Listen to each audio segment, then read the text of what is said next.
Hey, everybody, I'm the Ranting Monkey, and with me, as always, is Scribe. Say hi, Scribe. Hi, Scribe. And the lovely SDA is joining us as well. Say hello.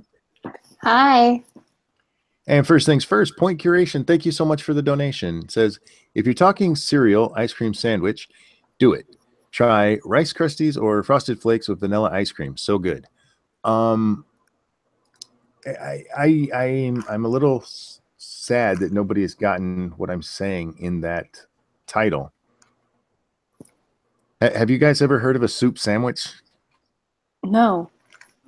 I don't want to know. I don't want to know anymore. Just stop. Wait. Just Let me no. explain. Can I explain? Can I explain? Soup sandwich is a metaphor for something really fucked up. Because you tried eating a soup sandwich, it would just be everywhere. So I need a cereal sandwich just for you, Scribe. Oh, thanks. Wait, what's a soup sandwich? I'm so confused about what a soup sandwich is. A soup sandwich is a metaphor for something all fucked up. All right. Poor so Scribe. what are you referencing then? My day. My fucking day. Oh, okay. Okay. This goddamn bathroom. Oh my God. Oh boy. Is it time to just nuke it from orbit? Yeah, it might be. So this started out. There was a leak under the toilet. No big deal. Replace the seal, put in, and we were going to get a new toilet anyway. Put a new toilet in, all done. Pull up the toilet, and we see that the water's gone a lot further than we thought. So we check into the walls, and it is just, it literally disintegrated some of the framing wood that was in the wall. Yikes. So we ripped out all of the walls, fixed all of the places that are fucked up. And that's when the plumbing started backing up for some damn reason. Had to have a plumber out here for 3 goddamn days.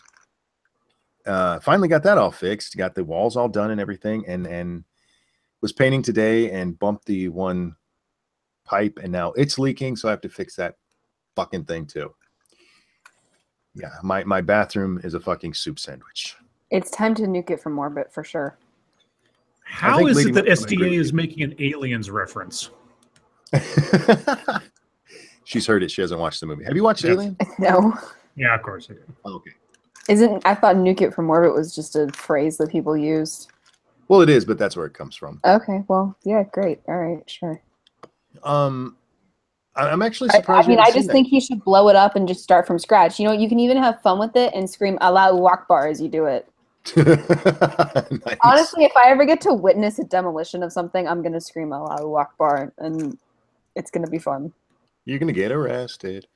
No, you know the what? great Though part about we actually, sorry, I had to take measurements because we're redoing all the floor too, and Grand Monkey was in there with me, so I was having her put her finger on the tape measure, even though I didn't really need it. So she was helping Grandpa, and when I go to a different wall, she'd go over and do it. And then I had my little notepad, my Post-it notes with me to write down all the measurements.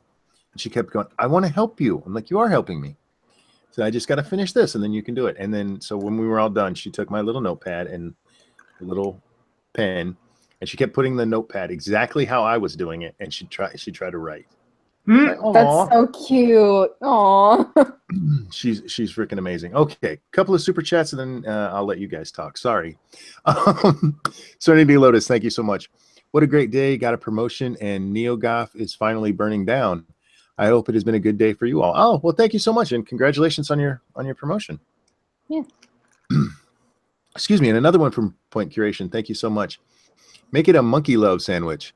You've had some really good videos lately and have enjoyed them. Oh, thank you so much. I'm glad you have. I can't wait to talk about our videos tonight. So do you guys have anything you want to talk about or should I just keep? Monkey Dick, Jim Jones, movies, hit the like button and share our stuff. Pretty please. Yes. I guess I'll announce this now, maybe. Destiny 2. What? We both said you're pregnant at the same time. That's all. Oh, no. Yeah, I'm pregnant. Okay, first of all, I'm pregnant. Secondly, sure, why not? Destiny 2 launches for PC on Tuesday, and I'm gonna do a stream with Clever Jester after the Lords of the Night on that day.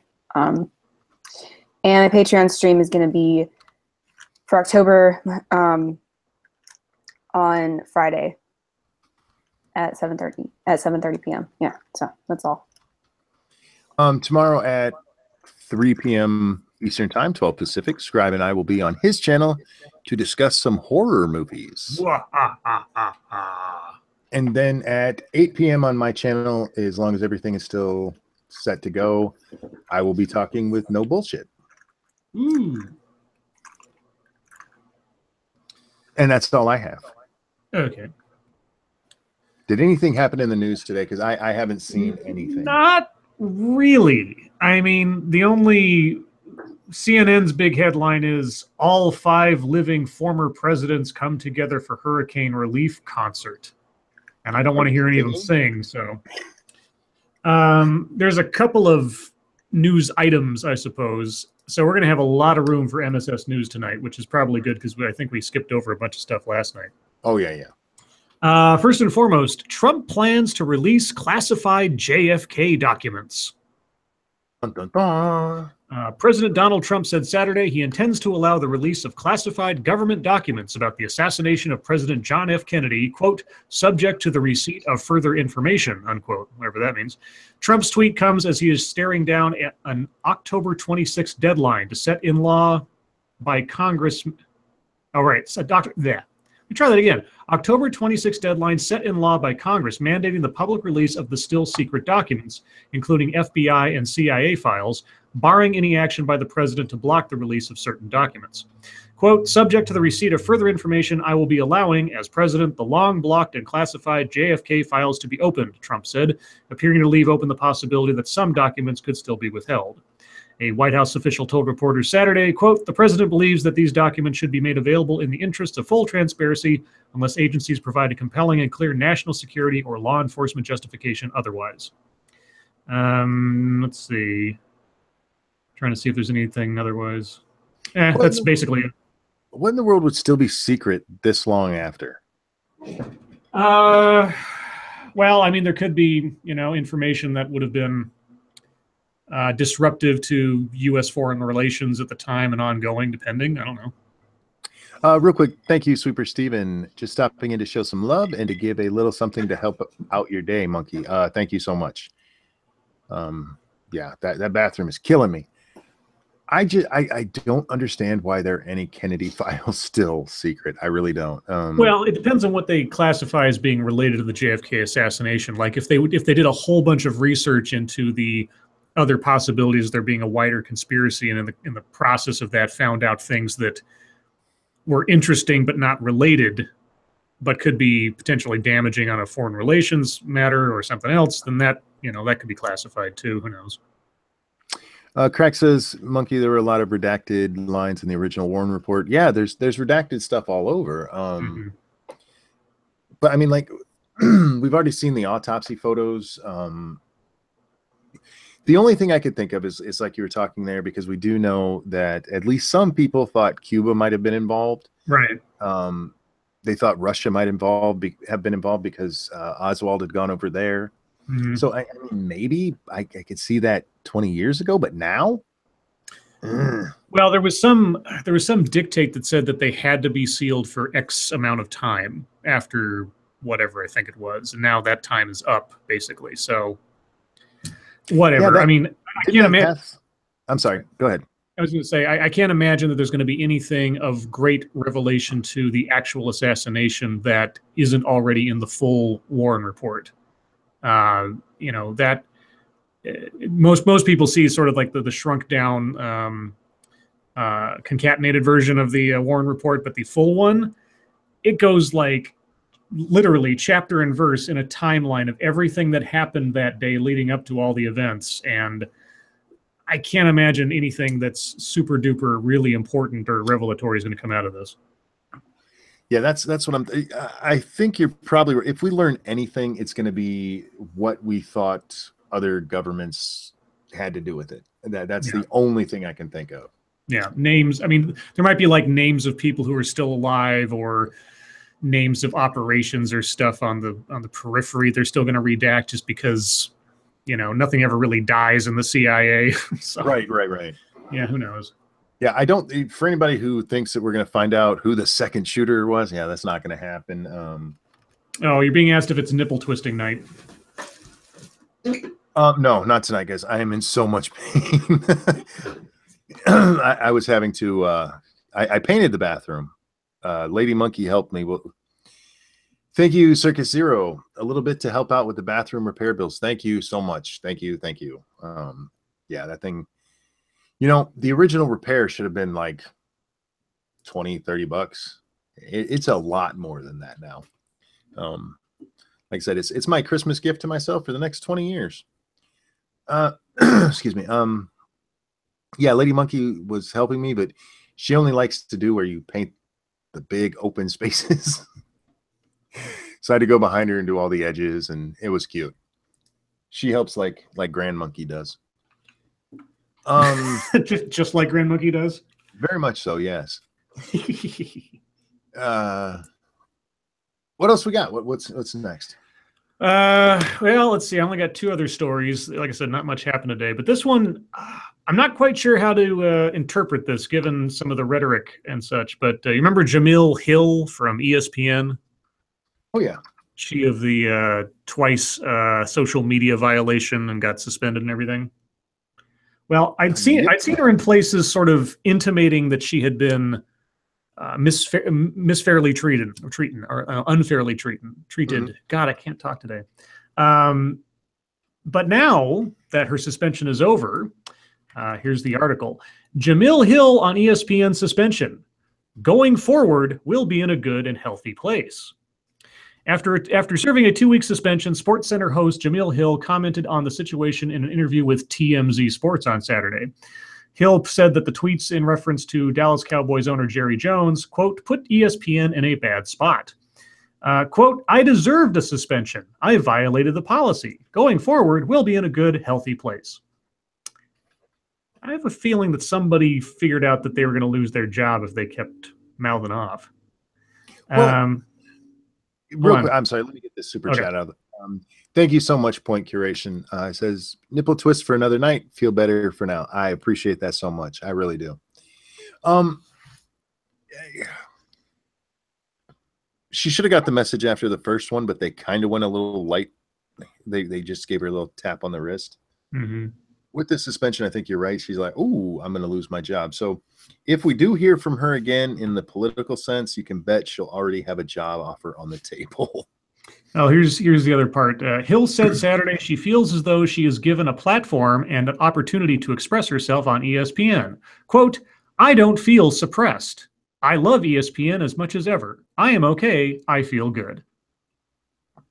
Well, yeah, ESPN gives you a platform for sports. Mm-hmm. That's what's supposed to be going on over there. Now, I don't necessarily have a problem with them giving their political opinion, but she's kind of been a bitch about it. Yeah, she had a video on The Root the other day where she didn't address her situation specifically, but she did everything but say that, she was a victim of blah, blah, blah, blah, blah. Right. So now she's walking all that back, probably because it's like, you're on the line. Your career is on the line if you don't, either you want to stay with ESPN and you're not a victim, or you're going to tell us that we're somehow harming you by enforcing our policies that you knew about. Which is it? Yeah. Mm-hmm. But other than that, I do have one other really weird and sad story that caught my eye because it's just so odd. So trigger warning, this is not a happy story. Park hikers may have died in, quote, sympathetic murder-suicide. All right, so yeah, this is in a park. Hold on. So friends and relatives of a couple whose bodies were found in Joshua Tree National Park say they believe the two got lost while hiking in the sprawling desert park and struggled in the searing heat with little food or water before they died in a, quote, sympathetic murder-suicide. Rachel Wynn, 20, and Joseph Orbezo, 22, had been missing for nearly 3 months after going for a hike in late July and failing to return to their bed and breakfast. Their disappearance launched an exhaustive search. Crews spent more than 2,100 hours scouring the rugged terrain before finding their bodies in a steep canyon on October 15th. Autopsies found both had gunshot wounds, and evidence at the scene led detectives to believe Orbezo shot Wynn and then himself, the San Bernardino County Sheriff's Department said in a statement Friday. The stunning announcement came days after Orbezo's father, who was with searchers who made the discovery, said the bodies were locked in an embrace. This is just sad. That is sad. That's why I don't hike, yo. It reminds me of. Did you ever see the movie Open Water? No. Oh, it's a very simple, low budget but freaky movie about two people who get left behind on a diving tour, and they're out in the middle of the ocean by themselves. And so they're just floating out there alone, waiting, hoping that they get rescued. And it's a similar situation, and it's just horrible. Yep, that's why I don't go outdoors. Yeah, I don't like dirt. I'm not going to get lost in my house. Unless my medicine gets any worse. I was about to say, it depends on how high you are. Yeah. I meant to mention this at the top of the hour. Yesterday, I told you guys somebody was trying to dox me and that it would lead you to somebody in Utah. That same person is now putting out information for somebody in New York. Yeah. Please don't bother that person if you've seen it. That's not me. Don't bother them. That's all I have to say on that. So are we done with the news? Is it time for MSS news? Pretty much, unless there's something else that you guys know about that's really headline punching right now, because I couldn't find a whole heck of a lot. I got nothing for today. Okay. Let's see. This first one comes from senior staff reporter Jack Cochran. Let's see if I can get it open here. This comes from the College Fix. White male student under fire for defending diversity of thought. Quote, punchable, drag him, expel him. Okay. Right. A white male student at Chapman University has been maligned on social media after penning an op-ed for his school newspaper that argued campus diversity efforts, while seemingly offered with good intentions, actually breed radicalism and silence dissent. Sophomore Ryan Moorhofer, a business administration major at the private university in Southern California, received major backlash in comments about the article that included calling him a white supremacist and suggesting he should be expelled or physically assaulted. The column in question, published October 15th in the Panther campus newspaper, was headlined, quote, diversity of skin color is nothing compared to diversity of opinion. Quote, forced diversity, casual hatred for straight white men, and ostracism of conservative blacks and gays have become commonplace, argued Moorhofer in his piece. In the pursuit of diversity for the sake of diversity, echo chambers, which only breed radicalism, have created the perfect climate where voices can be silenced. Diversity can be and usually is a good thing, but forced diversity is not, he continued. Everyone, especially colleges, should start to take political and intellectual diversity as seriously as they take more superficial forms of diversity. Sorry, guys. I'm bumbling over my tongue tonight.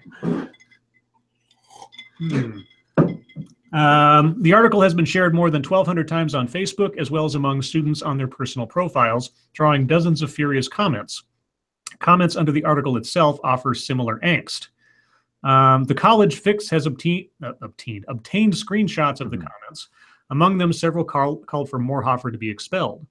Quote, he's in my class. I actually pointed out his article in discussion with the class subject and expel him because there should not be racists, invert or subvert. I'm reading it as it's written, guys, on this campus, and he clearly has some supremacy in his blood, wrote one student. Quote, honestly, just expel him, LMAO. Let his parents spend tuition money elsewhere, or let me talk to him. Shoot, my eyes are peeled on campus to go and educate this boy. Fellow white people, please stay in your assigned lane, said another. Others posted that he should be physically assaulted. Quote, I'm screaming, drag him, wrote one student. Quote, I've heard several people describe your face as extremely punchable. but that's none of my business, another peer privately told Moorhofer in screenshots obtained by the Fix. Another commenter said he needs a good ass whooping. And it just goes on. There's like a page more of all this stuff. It's just, Jesus. Okay, let me catch up on Super Chat and then we'll discuss. Thank you, Randy. Love your stuff, Monkey. Favorite was with you and Lady Monkey Q&A stream. Hopefully things get better. Here's some help. I appreciated that. Thank you so much. And I really did have a lot of fun talking with Lady Monkey on that. We'll have to do something like that again soon. And again, thank you, Point Curation. Don't let doxing stop you from telling the truth. Yeah, even if this asshole somehow manages to find the real me, I'm not stopping. Fuck him. I don't intimidate. Fuck off. I just don't. Okay, so this guy basically said the same thing that the lady from Apple said. He said it a little bit differently, but he's absolutely right. Diversity of color is meaningless.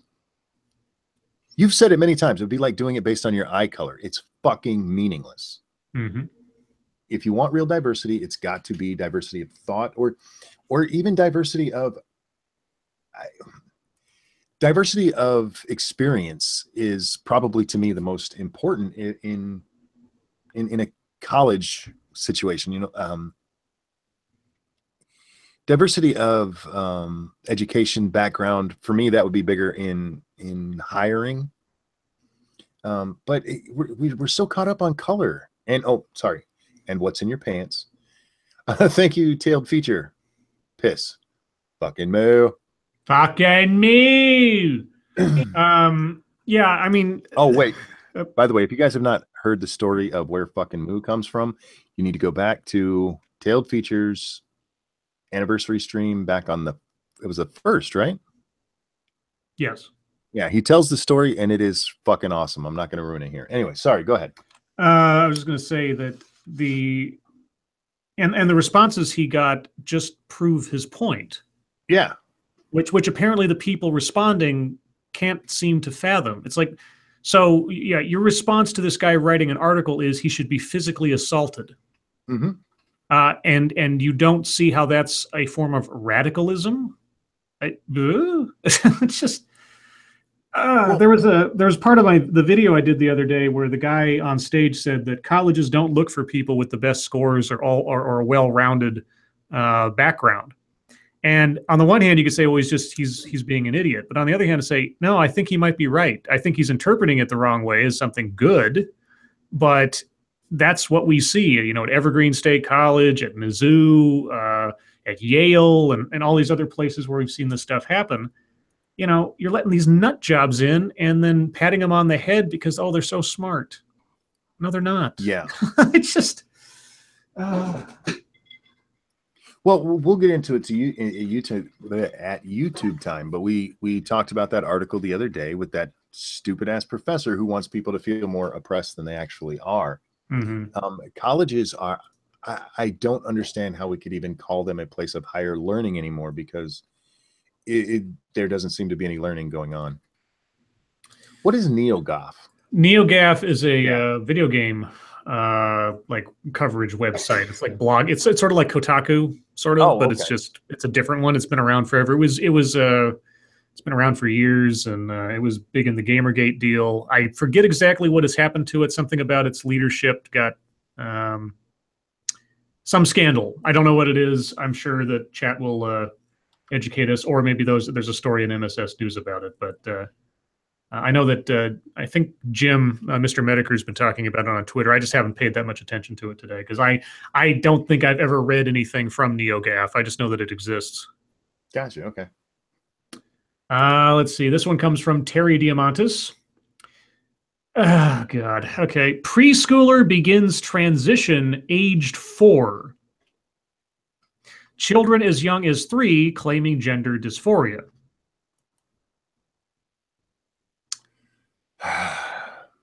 A 4-year-old. Ain't no 3-year-old has ever claimed anything. No. 3-year-olds don't claim shit. I'm sorry. And this is coming out of Australia, just for reference. A 4-year-old preschooler in New South Wales has begun, quote, transitioning, unquote, their gender before attending their first day of kindergarten. amid a wave of young children across Australia who are seeking to change sex. The Baird government has revealed, quote, a fair number of students, unquote, are transitioning their gender in primary schools.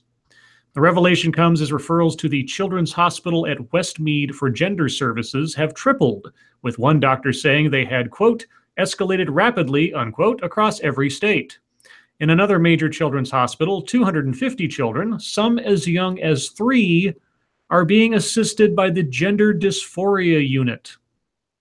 Psychologists yesterday questioned whether it was too young for a 4-year-old to be transitioning gender. Real quick, I want to get this super chat because it was from the last story. Thank you, Sanguine. I think the cry for expulsion for different ideas should be an expellable offense. Nah. I'm torn on that. You're allowed to be stupid. Yeah. Yeah, God damn it. At 4, nobody is. Here's the problem. And this happens so often. And what we hear is that trans people, I've always known I was different. No, you didn't. You didn't. It's what you remember, and our memories work that way. I've only known my wife for 24 years, been married to her for 24, known her for 25. And as I think back in my memories, she's always there, even though I know for a fact she wasn't. So they take this and now they're applying it to children because, oh, these people always knew. No, they didn't. They fucking did not. They thought they were Batman or a princess, or they didn't think they were, they didn't think they should be peeing standing up when they normally squat. So you're just fucking with kids, and stop it.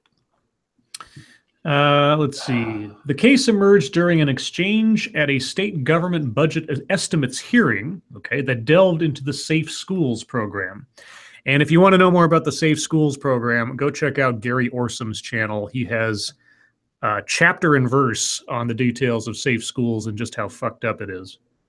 The Education Department's Deputy Secretary of School Operations, Gregory Pryor, said the school had used Safe School resources to help teachers assist the child. Quote, we have a number of students who are going through gender transition in our schools, with the youngest being a 4-year-old at the moment, he said. Without breaching privacy, we have a 4-year-old who is transitioning to kindergarten next year who has identified as transgender.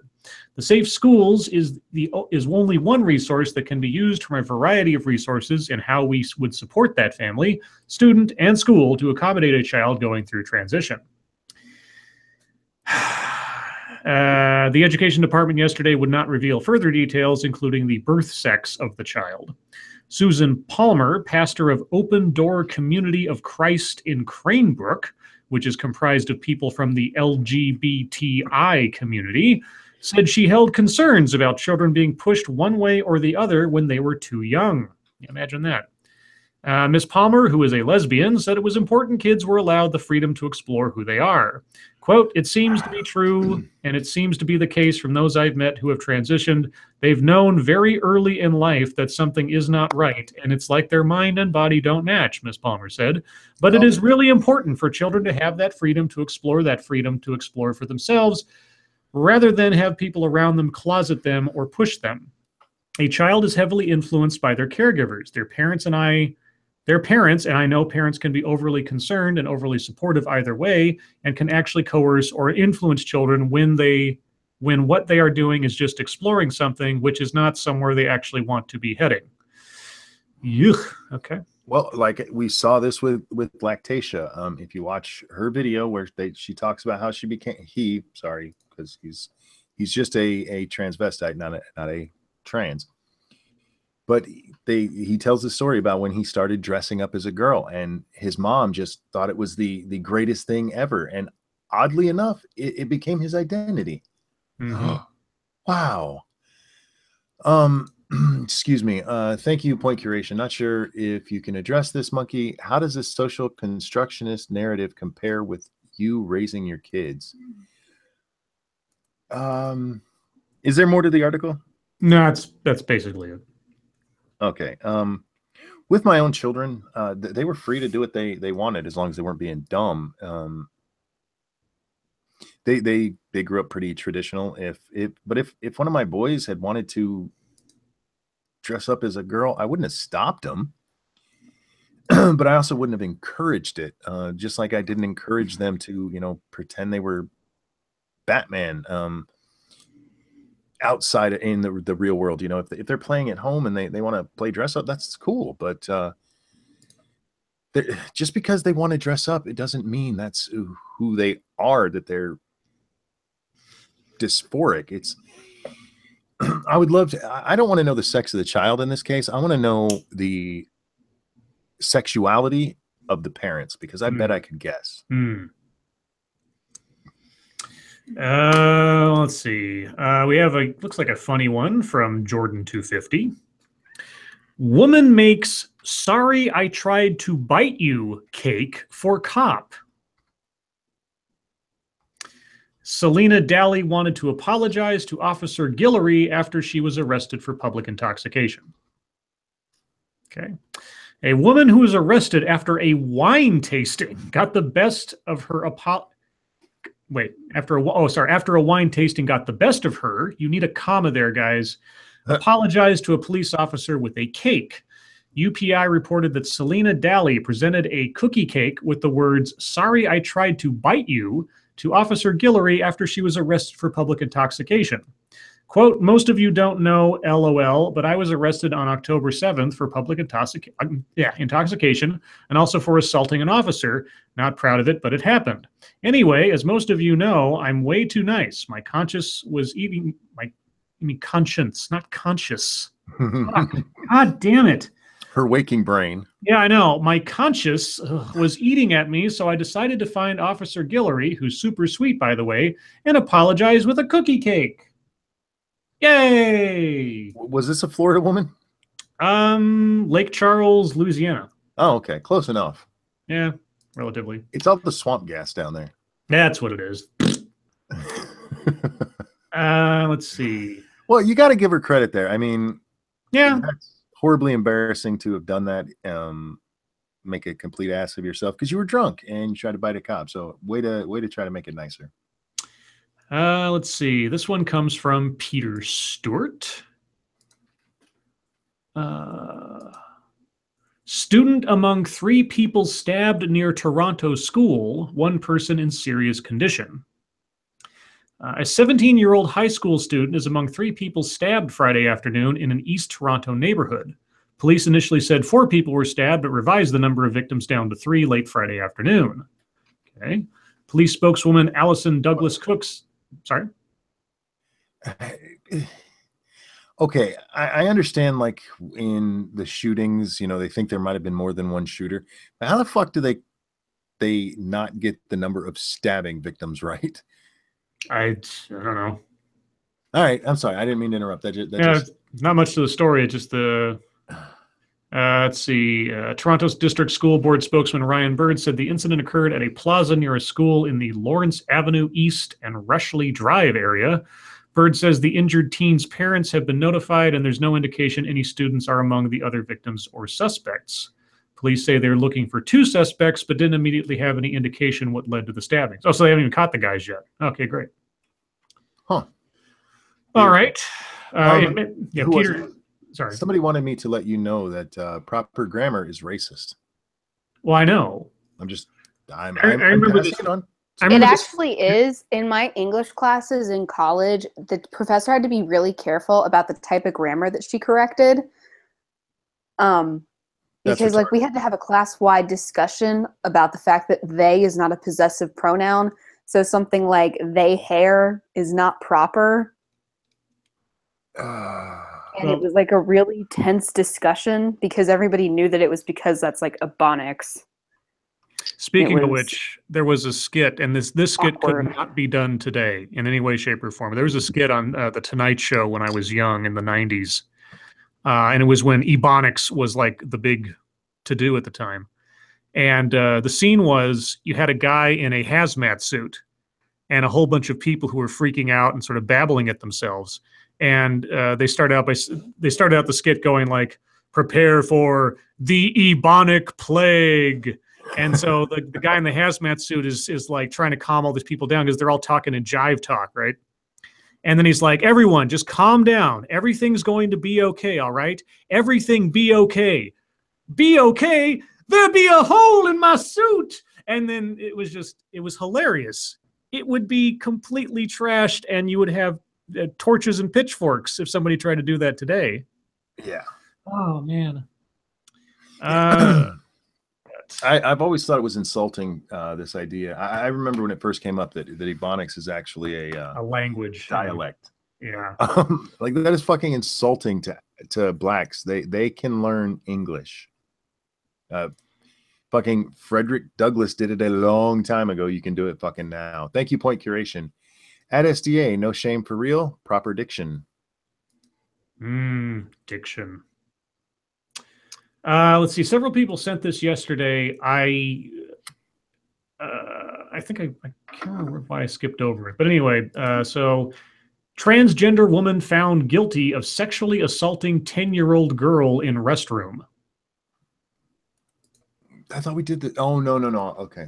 Yeah, this comes from Draconic 13, although I know several people sent it. Can you send that to me? Yeah. Hold on.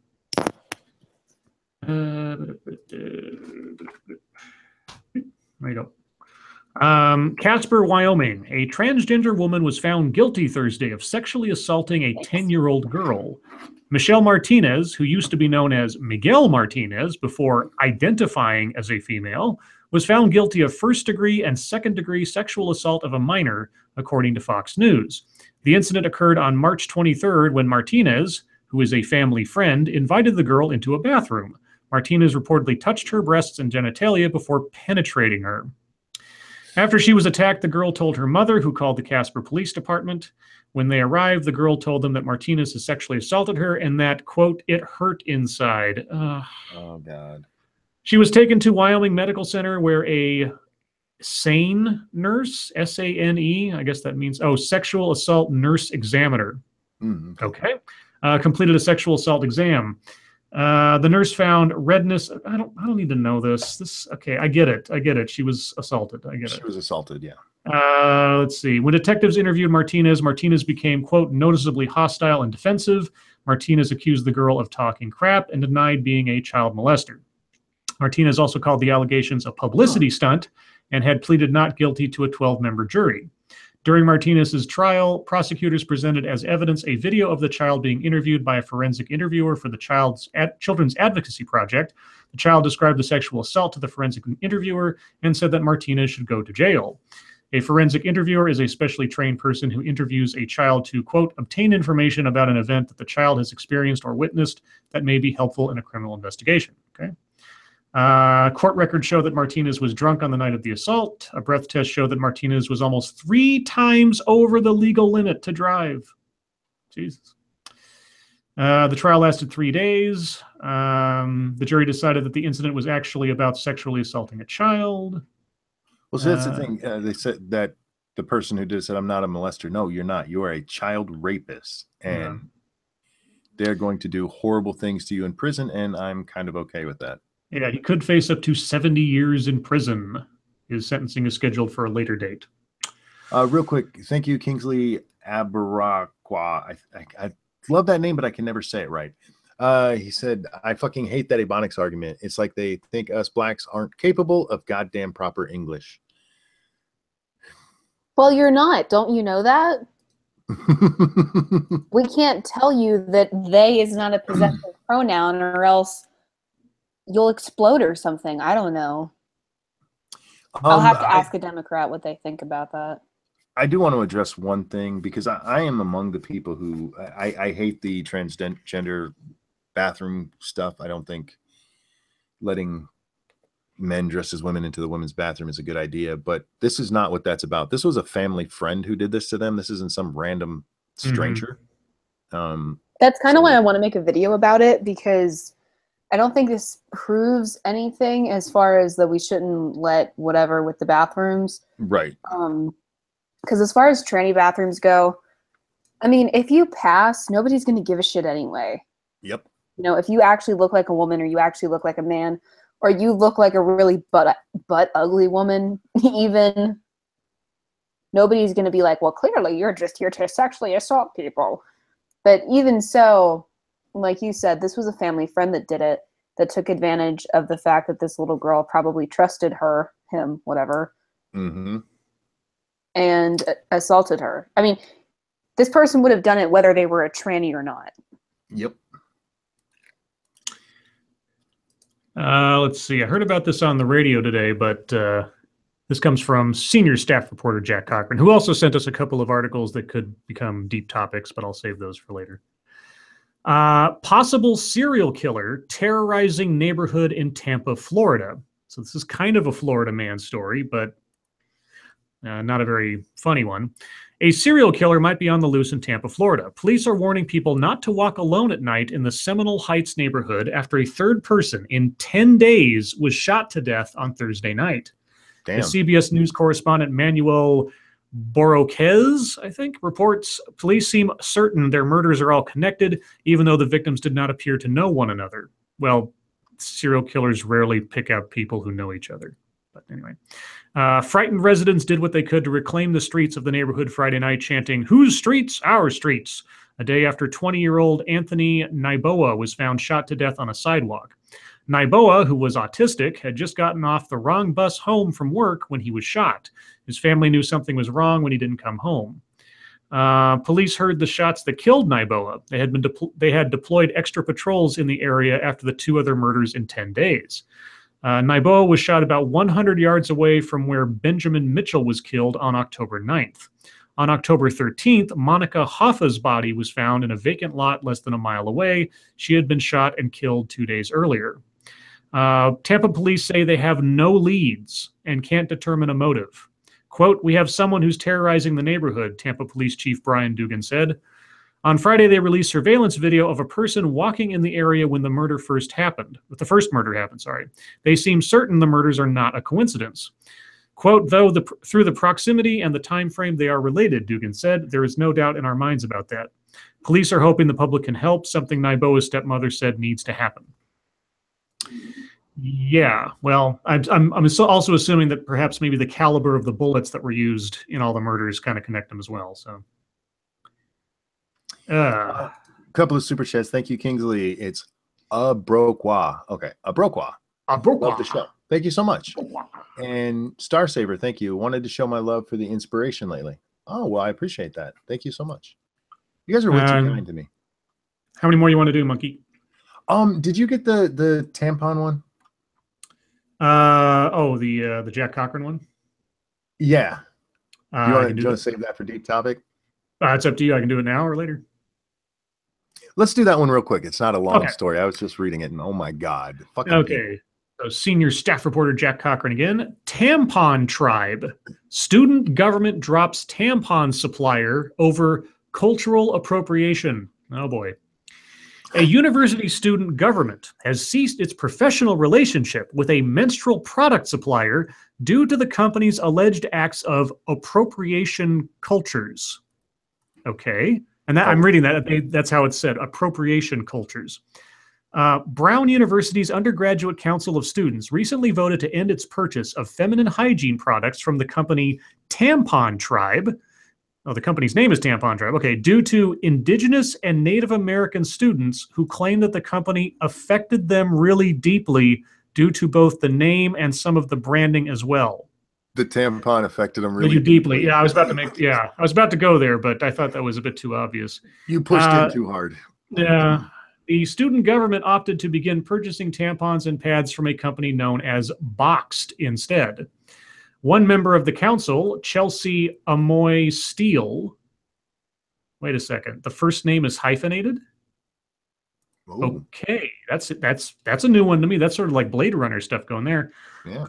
Chelsea Amoy Steele said she and another member, Naveen Srinivasan, had concerns about Tampon Tribe's name over the summer when they first considered the company. However, she claims that those fears were allayed when an official at Tampon Tribe, quote, assured them that there were leaders in the company that held Afro-diasporic and indigenous identities.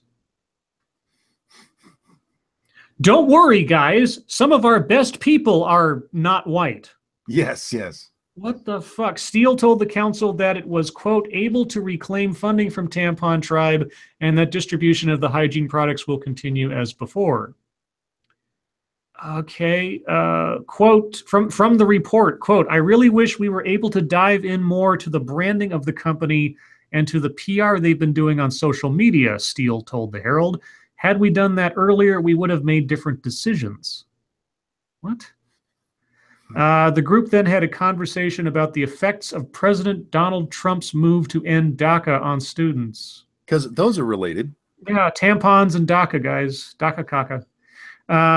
General body members expressed concern at the effects on students, but members also sought more clarification as to what the university is doing to address the issue. What's the issue? Well, Tampon Tribe bills itself as, quote, a team of international women who all call SoCal home.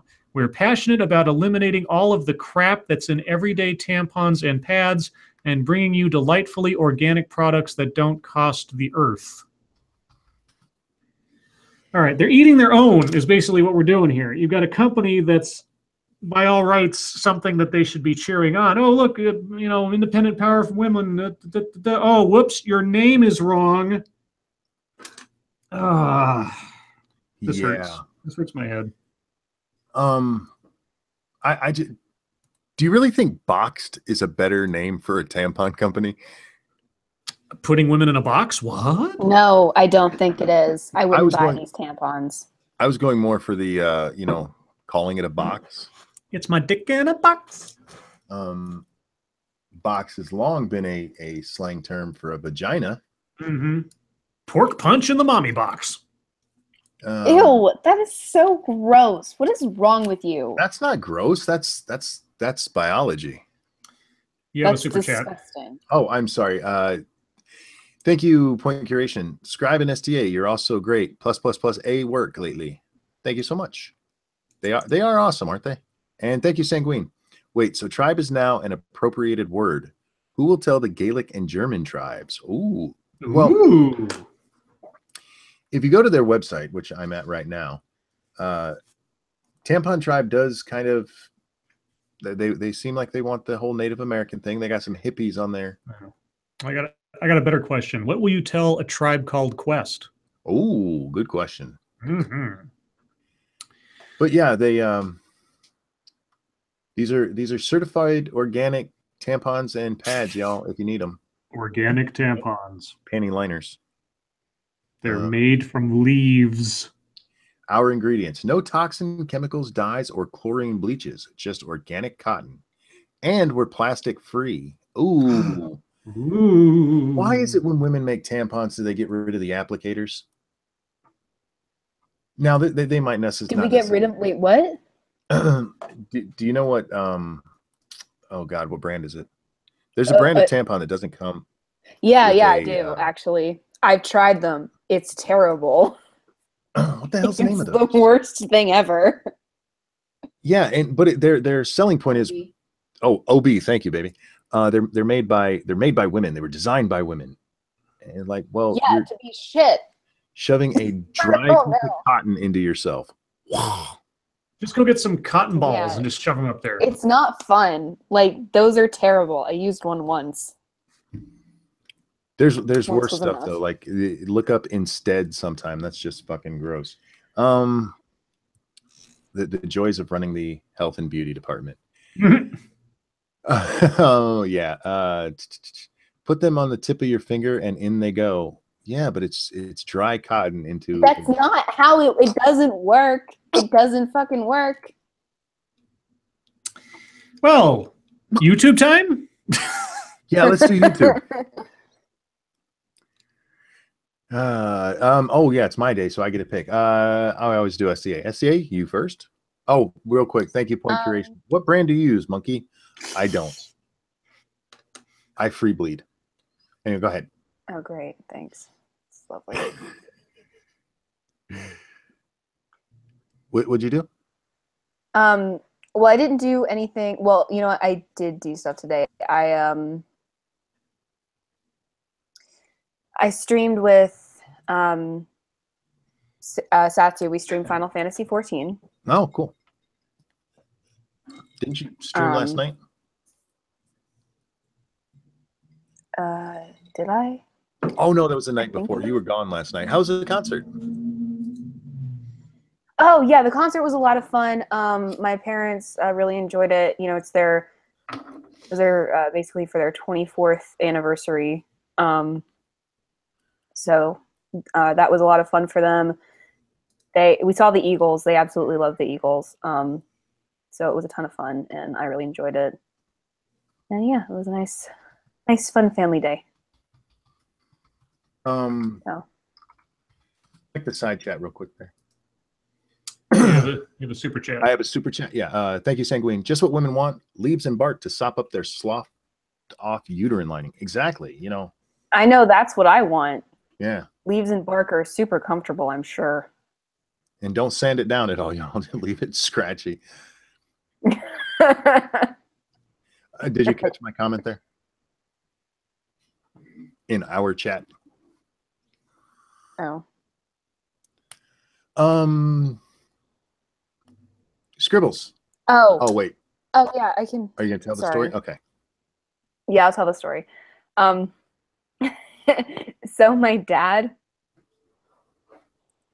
we were leaving the parking garage, and my dad saw somebody doing something stupid, and he just goes, "You window licking motherfucker!" And I was like, Jesus. It was great. It was really funny. I enjoyed it. I was super happy about it. Got SDA's I dad. also did a video on Richard Spencer, on the whole Richard Spencer thing that happened. Oh, the Florida thing. Yeah, yeah. Yeah, which is kind of just, I did a video on the Florida thing. That's pretty much it. All right. So, yeah. Gribbles. I have a whole bunch of ads to read. That was my YouTube stuff today. So, do you want me to do those now or later? Let me go first, and then we'll get your ads. All right. Let's see. What did I do today? I went on the NFL stream with Bloodwing. I had a lot of fun over there. I'm not as up to speed on the NFL as I should be this year. I still think I managed to contribute enough. I will do better when I join them next week, because I actually made predictions for the coming week. I want to see how I did there. And then I had my video based on that stupid ass college professor at UConn who wants to get more feminism and intersectionality into their God, what's it called? Social workers program. They did a poll of the people in the master's degree program at UConn for social work, and 94% of them said that oppression and subjugation are not really issues women have to worry about, and that has upset her. She doesn't think that women shouldn't feel oppressed. She actually says that at one point, that it's not just women in general that they need to worry about. She actually specifically says that these women need to feel oppressed, and it's just moronic on a level that actually hurt my head a little bit when we read the story, which is why I made a video about it. But been pretty well received so far, and that's all I had. So how many do you have to do here? Okay, so there were 18 ad requests. I got 17 done. The one that didn't, and I apologize for this, was the one that Sarah Pierso asked for, with the Grand Monkey being a drill sergeant. I had hoped that maybe Monkey would be able to grab some audio from Grand Monkey herself today, and then I could turn that into like an actual ad that I would post to my channel using her audio as part of it. But that didn't happen because apparently Grand Monkey was microphone shy today. She was so yeah. So Sarah, I will cook up an ad myself between now and Monday night show for you. Apologize, but my plans did not come to fruition. So it's still on the list. It's still there, but I got to work on it. Otherwise, 17 ads. I will try to go through them as professionally, but as quickly as I can. All righty. So don't take forever. Okay. So Sanguine requested, since the last bit of research was amazing, a buddy action comedy about Aethelred II during the Norse invasion of England. Okay, this is my attempt at that. It's an all-out action romp through the medieval history as King of the English, Aethelred II, and King Sweyn Forkbeard of Denmark get ready to rumble. Just as Denmark and England are ready to throw down over who should be the true King of England, in 1013, a ticked-off witch casts a curse on them both, switching their souls with one another.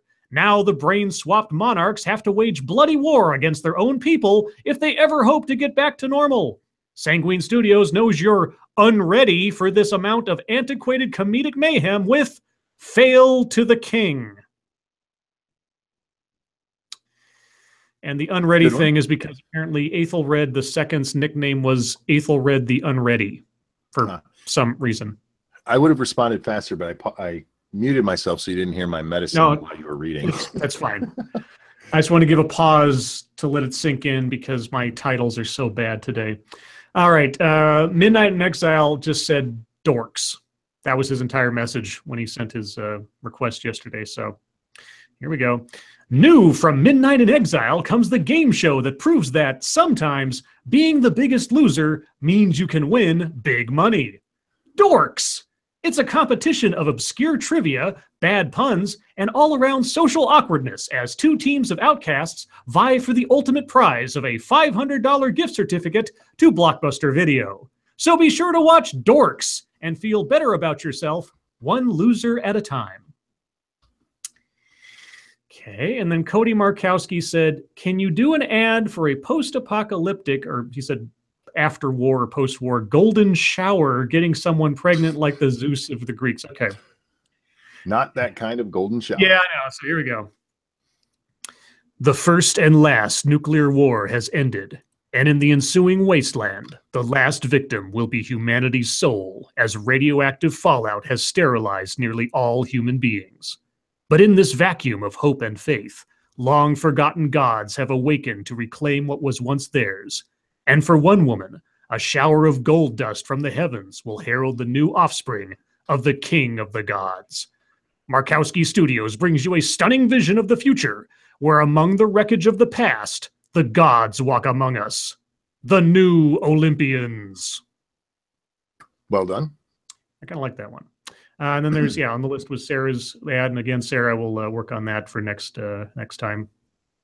Circus Zero said, I'll make this one easy on you. Spaghetti Western with Lords of the Night. Yay. They were three ornery desperados who came to the border town of Uatube looking for nothing but gold and trouble. She was the podunk sheriff who only wanted to keep the peace, but they're all headed for a showdown of blood and bullets. Starring Ranting Monkey as the Cripple Kid, Some Dumb American as Meatloaf McGurk, Scribelight as the Plunger Pistolier, and Weebo Jones as Sheriff Dick Grayson. Circus Zero Pictures presents as a Western epic for the ages, Gun Butter. Gun Butter. Dude, I love the Cripple Kid. I might keep that. Meatloaf McGurk. All right. Terry Diamantis, as a counterbalance, an ad for Western spaghetti. I've been waiting for this one. For your next supper time, dig into the fruits of civilization and cultural exchange with Diamantis brand Western spaghetti. Made from only the finest wheat from the American heartland and fortified with corn-fed freedom and democracy, Western spaghetti will colonize your taste buds for generations to come. Be sure to pair Western spaghetti with Diamantis spaghetti sauce. It's made with real baby batter. Oh, you had me until the baby batter. Oh my God. All right. Next, Eric had, super chat.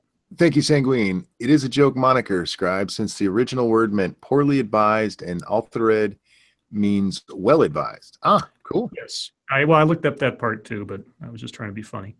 So Eric paid for me to make an ad for Daphne's channel, our guest last night. I have already recorded a clean version of this in the sense that it was recorded and, I edited it and everything and sent that to Daphne. So she already has that, but I'll read it for you guys just so you know what I did. Welcome to Daphne Explores on YouTube.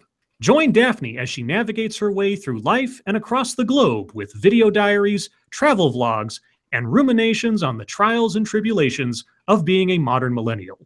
Subscribe now so you can subscribe now and be sure to click that bell button so you can follow along as Daphne Explores. And of course, I wouldn't have fucked up like that on the other one because I edited it. So there you go. Yeah, that was cool. That's a good one. Sweeper Steven wanted a horror movie where Monkey is a killer doctor. Deep in a secret laboratory in Utica, Utah, a disgraced podiatrist is about to take bloody revenge on those who have wronged him. Dr. Rant N. Monkey was once world famous for his ability to fix failing foofies, but when he caught his wife in bed with another simian, the humiliation drove him insane. Now, the good doctor is on a mission to get vengeance by kidnapping his cheating wife and her paramour and surgically swapping out their feet with one another. Prepare for terror that will curl your toes in 1 foot in the grave. Hang on. I'm sorry, did I bore you? No.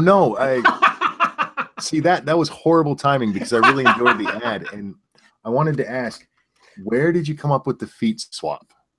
I was trying to think of a kind of doctor that would be funny to turn into a bad guy, and the first thing that came to mind was a podiatrist. Okay, all right. Does that mean something to you? The feet swap thing? No. I just it was one of those things like where. I don't know. Yeah, I was like I said, my first thought was to make you a gynecologist, but then the stuff I thought of just became gross. Like not funny gross, just like gross. I was like, nasty. So, yeah. Well, I mean, I was on the verge of doing something like, his first victim turns out to be a man who became a woman named Riley Dennis, and I was like, nah, I'm not going to go there. So, nice. Okay, Sanguine. I don't know why I've started yawning. It's that time of night, I guess. Okay. Sanguine requested a Romeo and Juliet style story between 2 different early hominids in Europe because Sanguine hates me. Anyway, Pisney Dixar Studios presents a tragic love story that is 7.24 million years in the making. Graco and Shayla are 2 star-crossed hominids making their way across the dawn of time. Separated by speciation and tribal savagery, their love was an impossible dream. Sanguine Studios presents a lavish tale of romance and smashing rocks together to start a fire in the European tradition. Loviopithecus,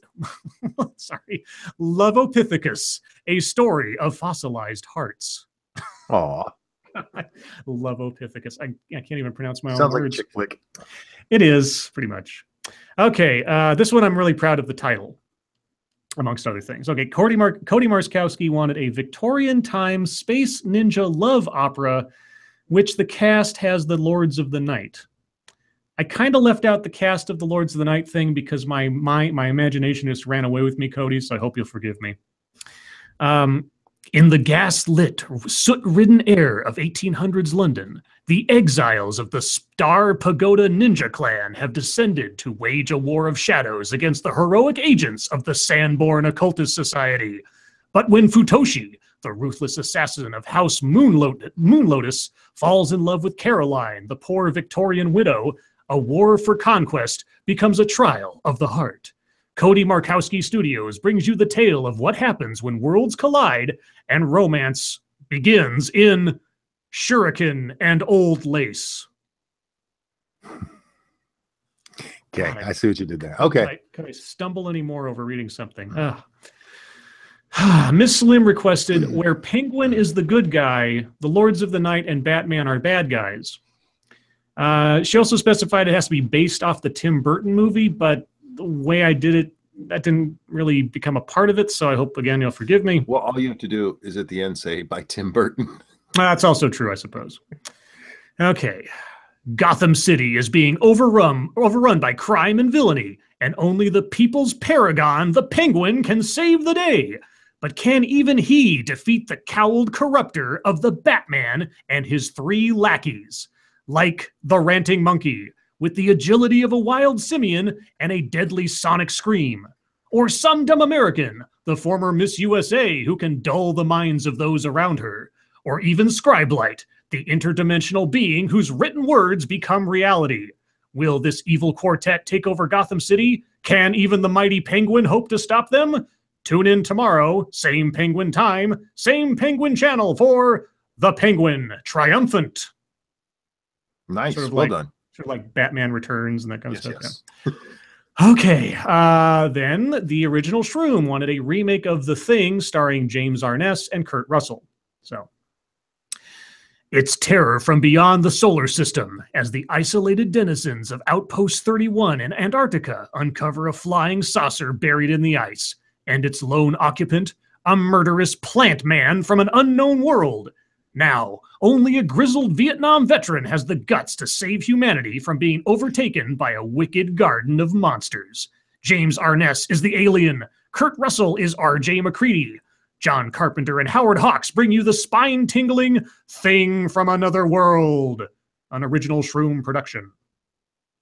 Well done. Okay, and here's one that Monkey's going to love, I think. Willy Wonka and the Chocolate Factory, where the Oompa Loompas are replaced with left cheek and right cheek. Oh, yes, yes. Okay. Get ready to return to a sugar overload. After Willy Wonka's Chocolate Factory is raided by ICE and all of the Oompa Loompas are deported back to Loompa Land, Willy Wonka is without a workforce.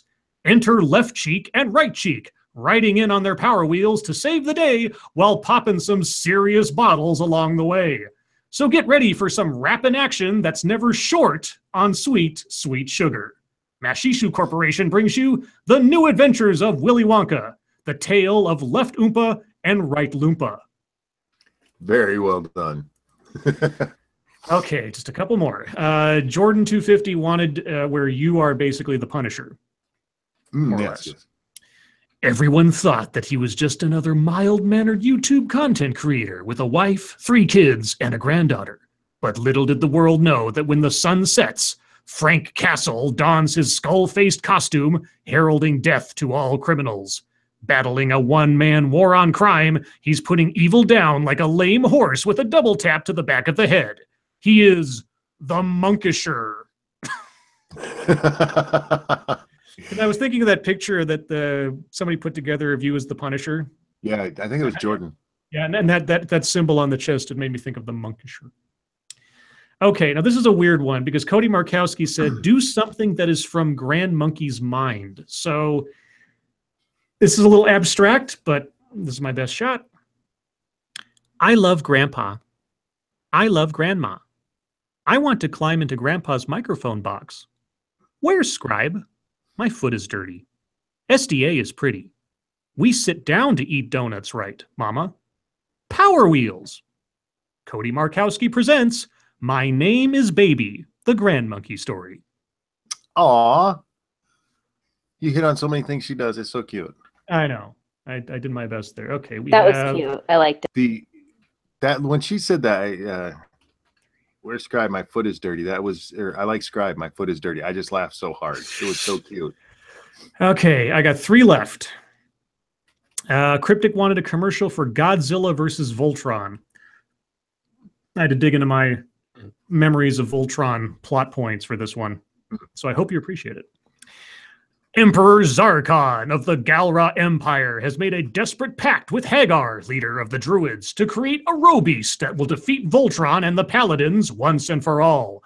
But unbeknownst to Zarkon, Hagar has instead captured a creature of legend from deep under the Earth's oceans, a mindless terror from the distant past to be used as a pawn of nuclear fire against the defenders of the universe. Witness the heroic out of this world action when Voltron meets Godzilla, a Cryptic Studios production. Okay, and then Cody Markowski wanted a cereal is soup ad. Friends, is having a happy home life something you disdain? Are trusting and close relationships things that you would rather go the way of the dodo? Then you need the new self-hurt guide from Cody Markowski. Cereal is Soup: How to Destroy Your Life with One Stupid Question. Cody's simple guide to social self-destruction uses a time-tested method that is not recommended by 9 out of 10 scribelites. And if you're not a pariah among your family and peers within 24 hours of using this book, Ranting Monkey will give you reparations. Cereal is Soup by Cody Markowski. Now at fine bookstores nowhere. I like that one. And lastly, Brian Powell requested Lords of the Night, an ad for Lords of the Night in Archer form. And I'm assuming he means Archer the cartoon, or I should say animated series. I don't know what the style of an Archer ad is, but for those of you that are Archer fans, this is what I came up with. Secret Agent Sterling Scribelite is on a mission of reading news and being interrupted around the globe. Taking his orders from the enigmatic M for Monkey, Sterling teams up with some dumb Lana for epic espionage and deep topics using everything but just the tip. Prepare for danger, suspense, and YouTube time with the Lords of the Night. And I'm done. Dun, dun, dun. Done, done, done. And again, Sarah, I will work on the Grand Monkey as drill sergeant thing for you for Monday night's broadcast. I do apologize. God, that's a long time. There we go. Deep topic time. Do you guys have one? Because I have something I want to talk about. Well, if you got one already, go ahead. I got a Salon article and an Everyday Feminism article that Jack Cochran sent. I don't have one. Bunty King put out a tweet earlier, and it's actually a picture from a link, and the link is to an article. Mm-hmm. Straight men who have sex with other men. That's called gay. This is how the article starts out. If a man is sexual with another man, is he gay? You have a super chat. Oh, sorry. Thank you, Kaga Mendoa. I have nothing clever to say here. Thank you so much for the donation. I appreciate it. And sorry, we're not doing nipples tonight. You'll have to get. We'll get you next time. Next time we'll do a nipple stream. I just love we have nipple streams. Well, I was watching chat, and when he first came in, he asked, and everybody had to tell him no, and it was kind of sad. I felt bad.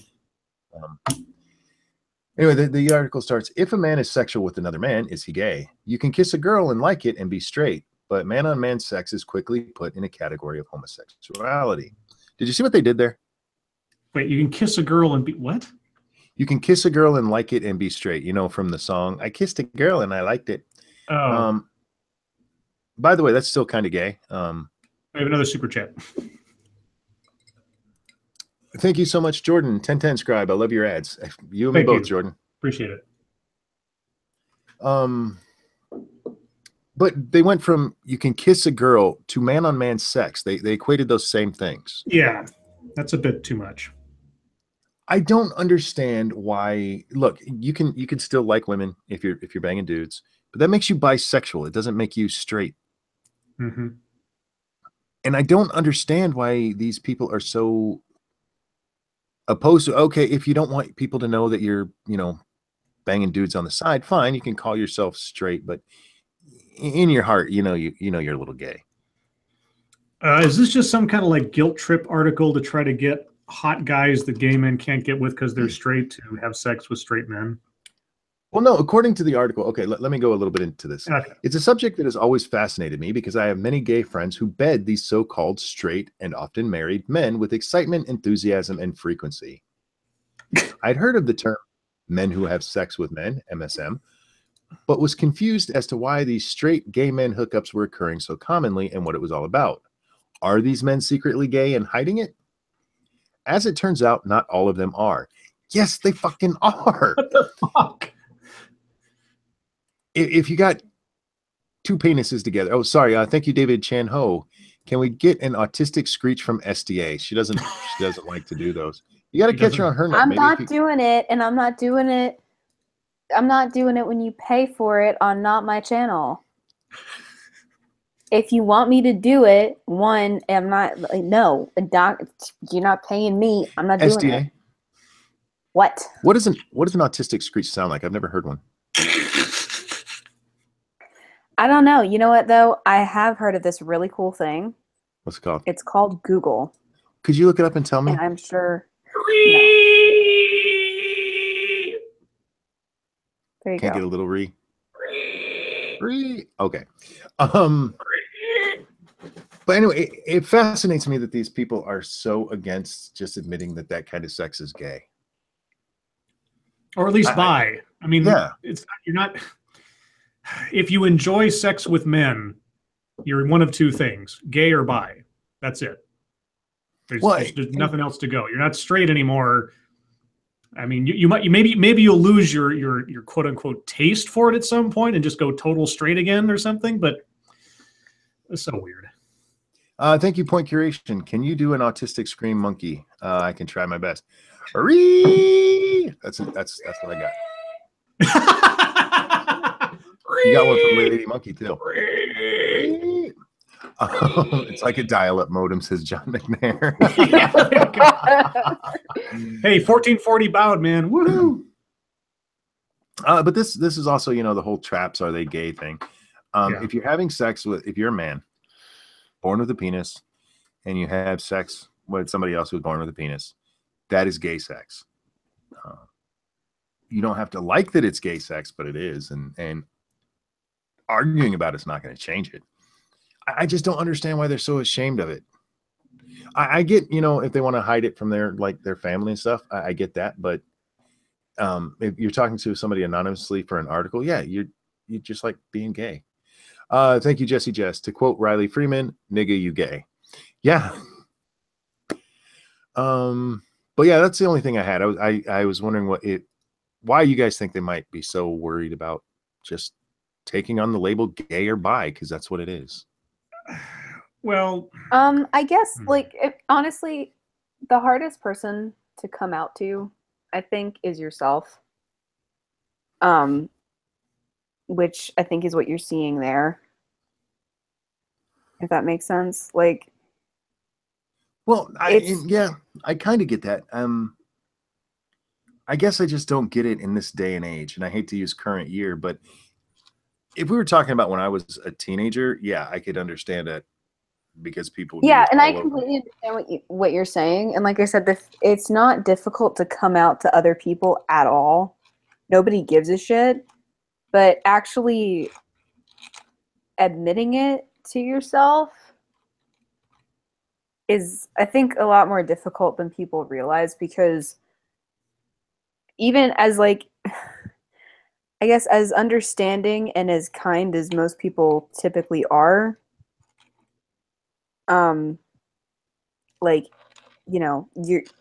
it's like a self-acceptance thing, I guess. I think that's the hard part. I'm more curious about the intent of the article, because like I was saying before, is it like trying to say, hey, straight guys, it's okay to have sex with other men, it doesn't make you gay? Is that just trying to widen the pool of men that gay guys can have sex with or something? I don't know. Well, that's the thing. I'm going to link it in the stream chat there if you want to check it out yourself. Oh, it's too long. God damn it. Just DM it or whatever. Yeah. Or you can tiny. No, wait. That's right. That chat doesn't take tiny URLs. Never mind. I didn't get the sense that that's what they were trying to do there. Okay. They seem to be saying it's happening a lot as it is. Okay. And that they absolutely are straight if they're, either boning a dude up the ass or getting boned by a dude up the ass. And look, if people, that's what I don't get, because I just don't care if that's what you're doing. Why not be honest about it? You're either gay or bi. That's fact. Yeah, like straight I said, I think has a meaning.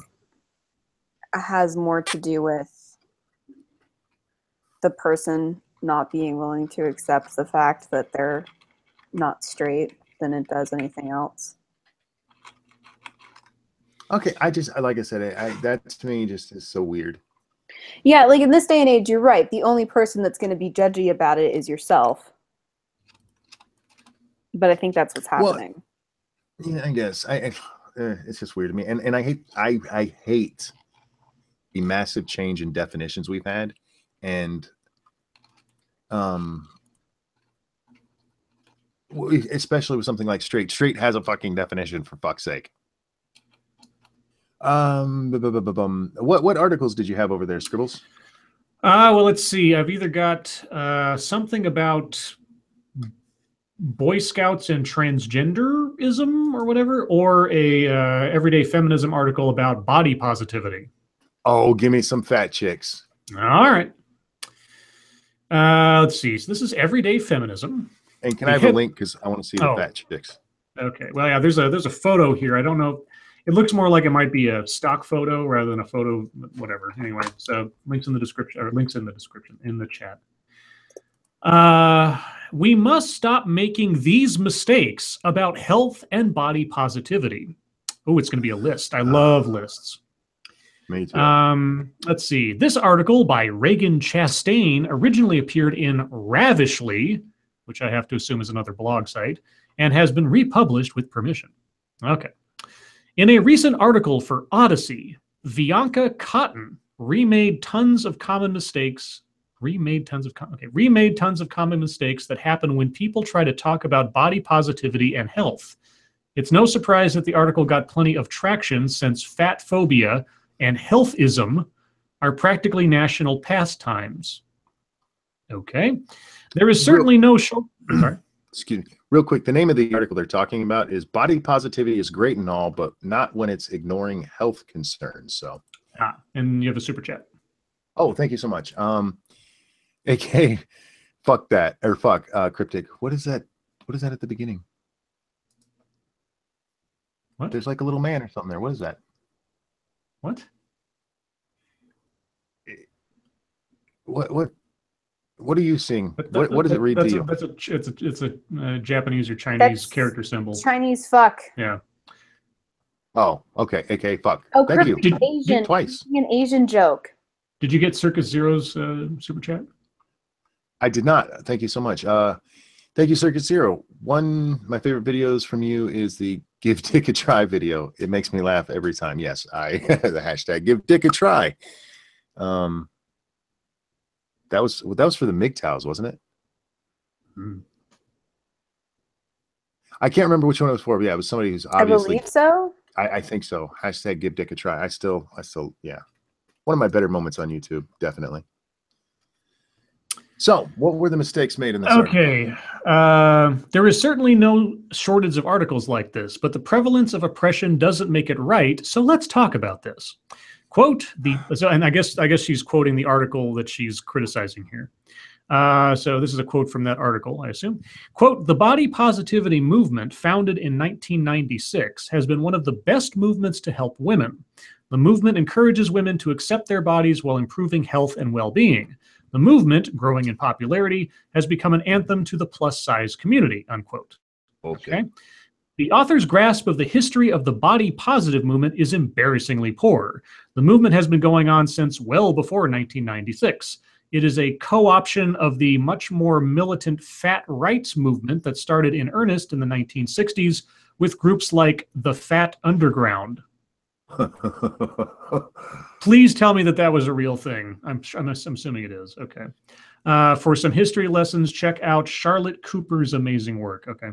This piece is offensive in its ignorance about the past and its assertions about body positivity necessarily being about improving health. And God forbid. Okay, but I definitely appreciate the acknowledgement that fat women, and indeed people of all sizes, are sexy and can wear whatever the hell they want. Let's move on. Yes to the latter, no to the former. You're not necessarily sexy because you're super fat. I mean, there are people that enjoy that kind of thing, but in general terms, not attractive for the sake of procreating, which is how sexuality generally operates. Can we talk about the lie at the very beginning of this article? The two women that they show there in the picture, they're definitely overweight. Yes. Who they're talking about when they're talking about body positivity. We're talking, these women are, 60, 180. They're big for their size, obviously. but they're not Whitney Waythor big, Holiday big. No. The whole thing starts out with a lie. The body positivity movement, especially the most vocal voices, are fucking huge women. Mm-hmm. They're huge. Yes, thank you. Huge women. They are walking heart attacks. These women here, yeah, they may have some health problems, but it is not what they're fucking talking about with this shit. Oh God, I'm sorry, I don't mean to interrupt the article, but okay, never mind. Bite my tongue. Let's see. Okay. This is the next quote from the original article. Quote, people have killed to be thin. Bigger women are embracing their bodies. I don't know if they can move their arms that far. Oh, sorry. Wearing whatever they want. These attitudes are challenging the traditional standard of beauty. What had started out as radical love for one's body has been diluted and reduced to shallowness, adopting negative attitudes towards exercise. As a fitness advocate, the body positivity movement isn't fighting for health or equality. It is fighting for the crown of attractiveness. Okay. And then back to the author. People have killed to be thin. How does that work? No, wait, don't tell me lest others die needlessly. Also, while people are certainly allowed to love their bodies and have negative attitudes towards exercise, I have often been called a leader in this movement. Oh, don't pat yourself. Don't.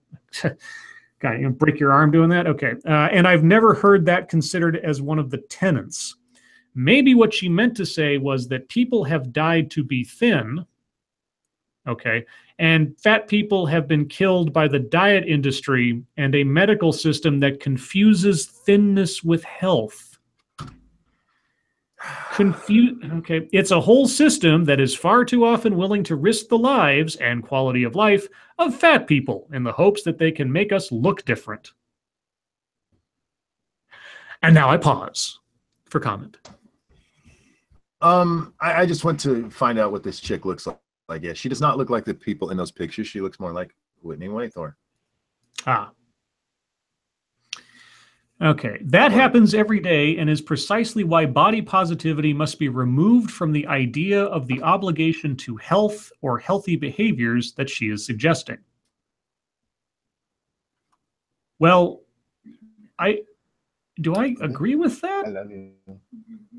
Wait a second. Body positivity must be removed from the idea of the obligation to health or healthy behaviors that she's... Well, the body positivity movement isn't about health or healthy behaviors, so is she saying something that's correct? This is really confusing. I'm yeah.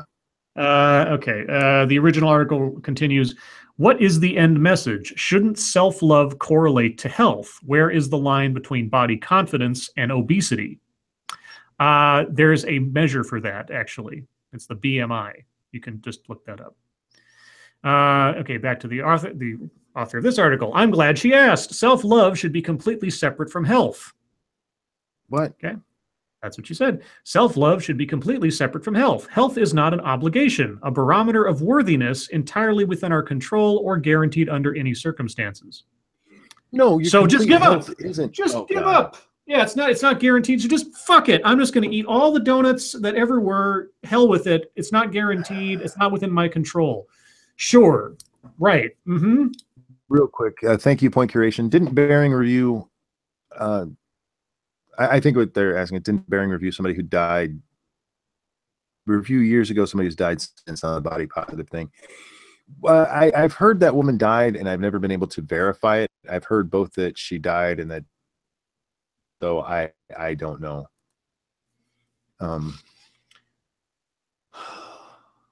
This goes on for a long time. Yeah, we don't have to read the whole thing here, but yeah just part here. No. Just because one day you may get cancer doesn't mean you should start smoking. I understand what she's trying to get at, and this is the same stupid shit that Riley Dennis tries to push, that eat right and doesn't necessarily mean you'll be thin and healthy. There's an article going around from Riley right now, or a video positivity again because insisting that you can be a fat fuck and healthy. You can't. You just cannot. It is not good for your body. Is Monkey breaking up, or is that me? And probably I'm me. hearing it too. You're hearing it too? Okay. Are we any better? Here, I don't know. You have to talk for a while to find out. I don't know.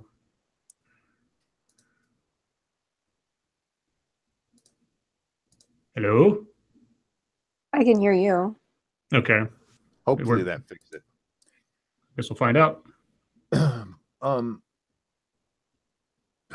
God, I hate this idea. I hate the body positivity movement. It's the same thing for me, actually, as what I was talking about before with not just calling yourself gay if you're fucking dudes. Mm-hmm. Be honest with yourself. I'm all for loving yourself. Just because you have things about you that need to change doesn't mean you should hate yourself, but you should at least acknowledge there's things that need changed, things that need improved. I love myself. I need to stop smoking. I need to exercise. There's a ton of shit I need to do to improve myself. I love myself in spite of that shit. Okay. And again, it's that fucking lie. The people in, why didn't she put her own goddamn picture up there? She has it on her blog. Put that up there and tell people that that's a normal, healthy size. There's a picture of her because she did the Ironman triathlon. Mm-hmm. And there's a picture of her on a bike, and it's sad. And that's all I'm going to say. Fuck body positivity. That's all I have to say on that. Okay. Well, it's bottom of the hour. Chat. Now is your time. Comments, questions, complaints, concerns. If you want to play my new Spot the Monkey game, which is very much like the Shia LaBeouf flag game. Apparently, I'm all over the place, so you can try that. Pole position? Pole position. There you go. Pole That's right. Position. But yeah, anything you guys want to talk about, throw it in the chat now, and we will discuss what we can. Oh man, excuse me. Monkey's burping all over the place. What's that? I said you're burping all over the place. Did I burp there? I'm so sorry. I don't know. No, it's fine. I'm just giving you shit. It's okay. Straight Sith Male says, I struggle with being underweight, and that's a bitch too. I have to take stupid heart pills because my blood pressure is too high. Yeah, I'm underweight can be even more immediately harmful to your health. It's something, if you do struggle with being underweight, you have to watch very carefully. But just because you're overweight and that heart attack's going to take 20 years doesn't mean it's a good thing. Darkstar Insomniac says, oh man, I remember playing a game called Pole Position years and years ago. Mm-hmm. We broke so many joysticks playing that. So many. Nothing for you here says, college or trade school? These days, trade school. Yeah, I would recommend a trade school. Depends on what you want to do or and why. I mean, just do whatever works. Well, the reason I say trade school is right now, one, we have a shortage of people in the skilled trades. And two, trades can make you some very, very, very good money without putting the huge debt on you. So if you don't have an idea of what you want to do, I would definitely recommend that. A couple of people are telling me that I should use Crantum to help smoking or stop smoking. I don't know. Don't even know what it is.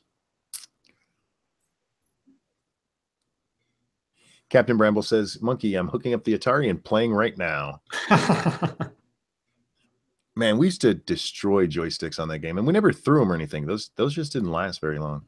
The only memory I have of Pole Position, because I never played it, was the movie Daryl. Remember Daryl? Oh yeah. Kid with the computer brain. Yeah, he beat Pole Position the first time he sat down to play it, and as far as I know, that's the only time I ever actually saw Pole Position because I never had an Atari as a kid. Oh, I used to love it. Jack Cochran wants to know: do masseurs charge fat people more?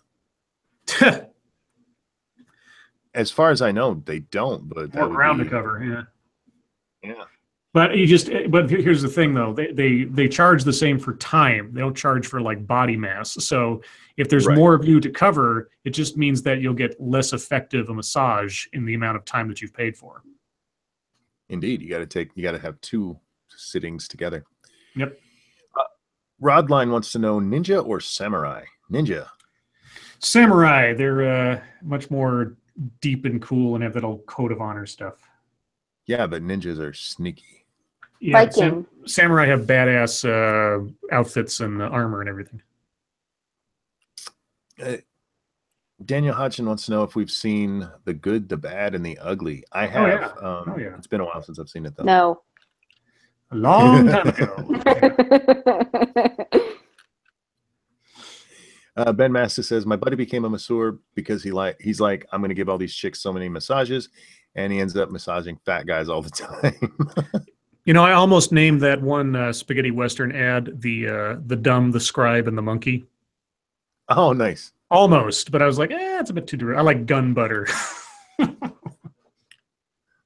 BG says, Ransom Monkey, I know a guy who went into welding right after college. He was barely into his 20s and owned his own home and was paying for his college without a grant or loan. Yeah, I mean, if that works for you, it's a great option. I just, it's not going to, college doesn't work for everybody and that doesn't work for everybody, I think. But I think it should be presented as a viable option more often than it is in school.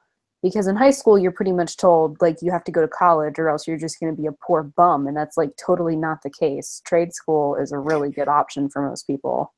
Yeah, these days with college loans, you're more likely to come out of there a poor bum. Yeah. Exactly.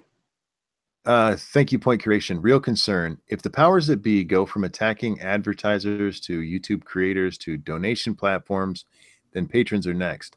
How can we make this platform viable despite policy changes? I think it's still viable. I do too. I think people are way too quick to overreact to things like Laura Southern getting her Patreon cut off.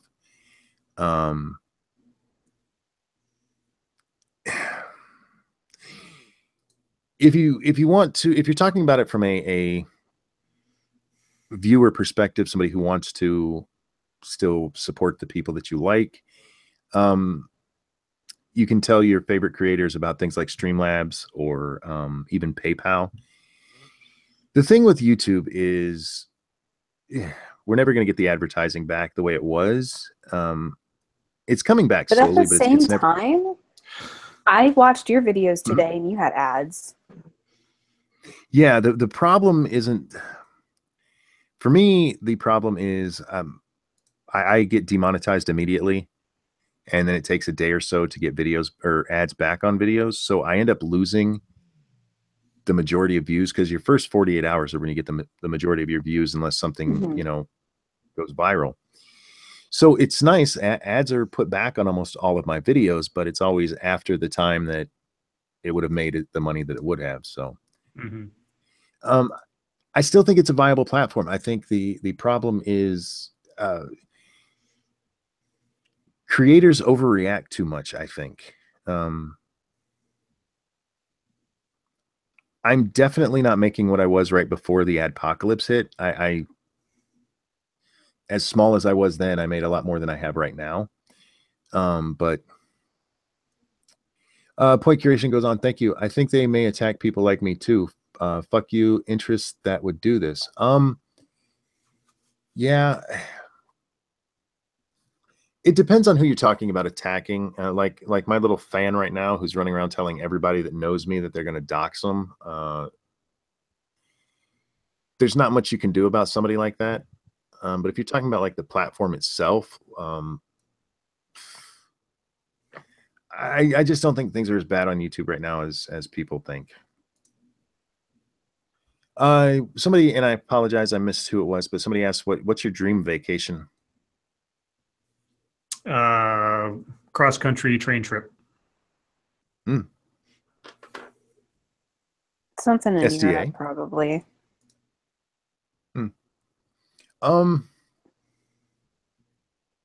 I don't know. I'm not a vacation-y kind of person. I mean, I'd love to go back to my old stomping grounds in Virginia and just be able to hang out there for a month or so on the beach. I miss the beach down there.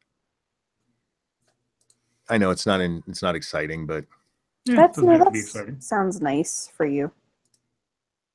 oh, I love the strip down there. It's and the great thing is it hasn't changed. Or last time I was there, it hadn't changed in 20 years. Bum, bum, bum, bum. Hi, I'm Snexes. I don't know. I don't make much now, so other than having a couple of videos demonetized, I haven't noticed much of a difference. Depends on when you started, whether you'd notice the difference or not. Point curation. Except says, fuck you, Doxer, and fuck you, Doxer. I don't understand. Except say, fuck you, Doxer. Well, point curation before said, I think they may attack people like me too. Fuck you, interests that would do this. Except except say fuck you, Doxer, and fuck you, Doxer. Yeah, there's not much you can do. Well, we'll see what happens with Doxer Boy, because he's been at this for a long time, and we'll see what happens with him. But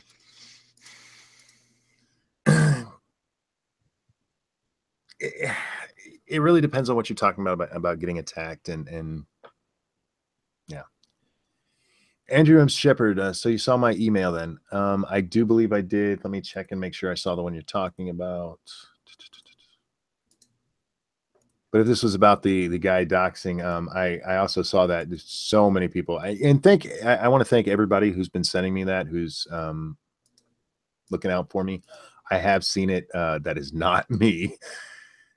And yeah, please don't fuck with that poor guy. Anyone dressing up for Halloween? I am not. I'm going to dress up like a guy who's fighting male privilege, because I'm going to wear a tie and a vest. Oh, that's right. Yeah, that's what I learned from that video. Is if I wear a tie and a dress shirt, then I'm fighting male privilege. So I'm going to do that on Halloween. I don't really think I'm going to have an occasion to dress up on Halloween, so probably not. Halloween is its own occasion. I know, but I don't think I'm doing anything. Are you going to dress up for the stream? I don't think we're on it's on Tuesday night, so. Well, you can't show yourself on any other night but yours. It's Halloween. I mean, I don't know. I might, I guess. Okay. No pressure. Daniel Hudson wants to know your favorite childhood memory, and gave some examples like doing dumb stuff, jumping off cliffs, camping, etc. I made my sister eat leaves. Nice. Let's see. Wow. Here's the thing. I had a great childhood. I want to talk about on stream. I had such a wonderful childhood. I had a lot of great memories. Wow. Sneaking out of the house with my older brother. We had the house we lived in, they attached the place that eventually became the kitchen on years later. And when they built it, it was a 2-story house, but they only built that part 1 story. So both of our bedrooms had windows that went right out onto this part of the house. And it was pretty easy to jump off there. And we'd go wandering the neighborhood in after midnight. Nope. Thank you so much. I think creators should encourage viewers to donate $1 a month to their 10 favorite creators. It is hard to justify $10 to one person, but $1 a month to 10 people is enough to justify the donation, and it adds up. I say donate to whoever you want, however much you want. I'll just leave it at that.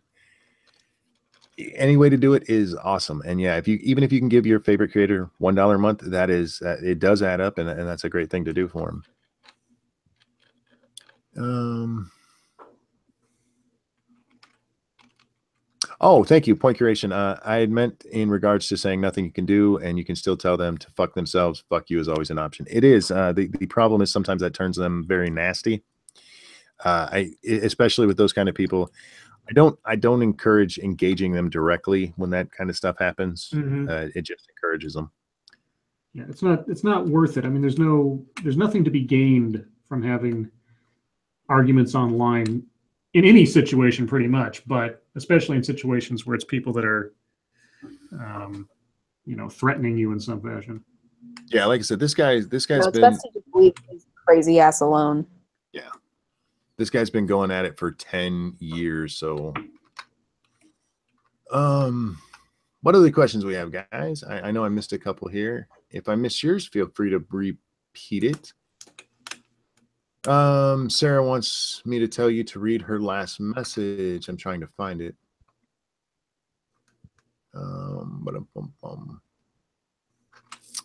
Was it in the chat here, Sarah? Which Sarah? Oh.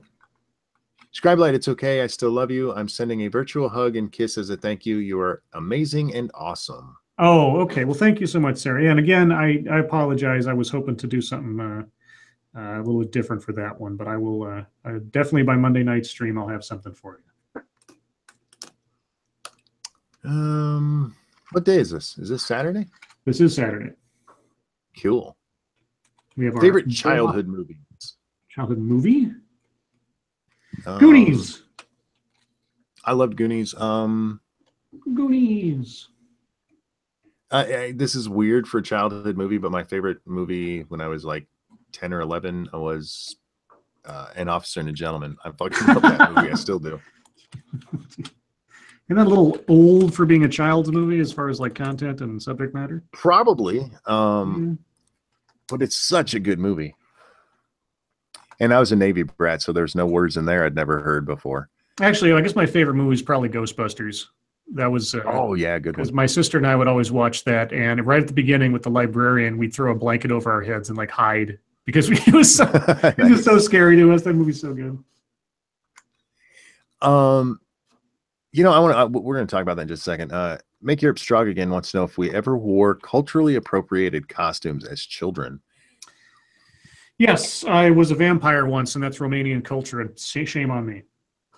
Yep, I was a vampire before. I've dressed as a woman, so I've appropriated female culture. Oh my God. I know, right? I'm trying to think of everything I was as a child. God, I can't even remember them all.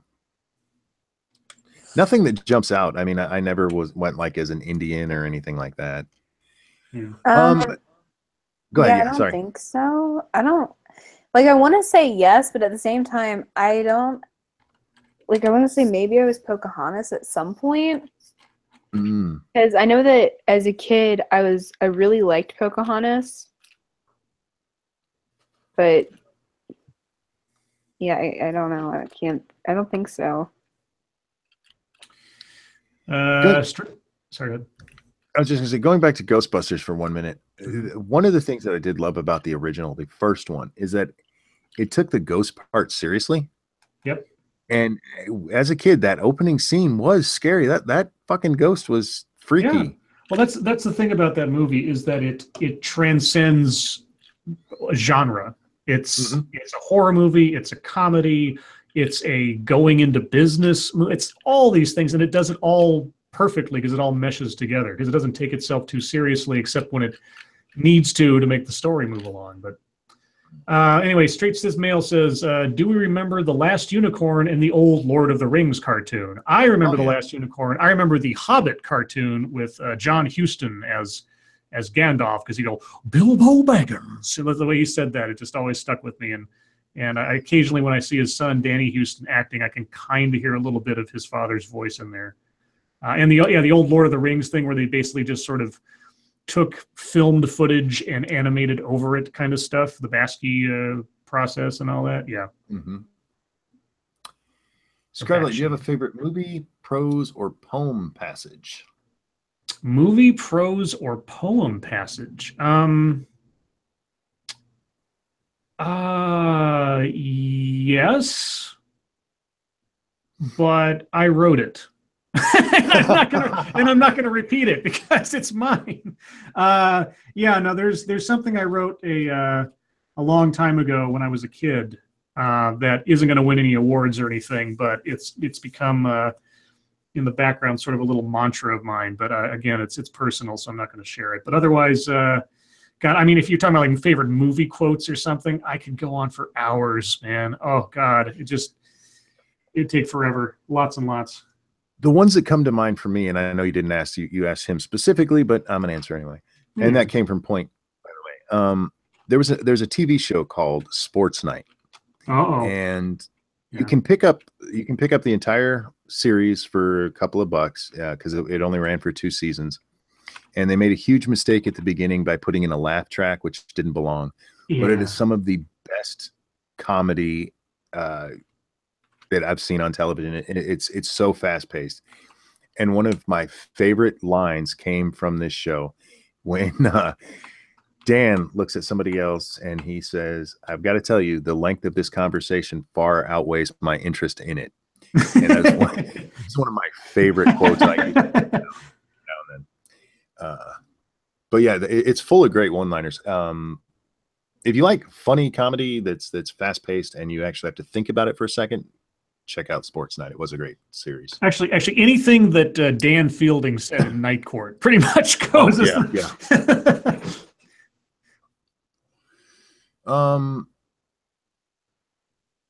Point Curation, thank you. What was the passage you wrote? What does it mean to you? I'm not gonna repeat it. What does it mean to me? It's a reminder of how to keep some perspective on life when it comes to loss versus accomplishments and that kind of thing. That's about as specific as I'll get.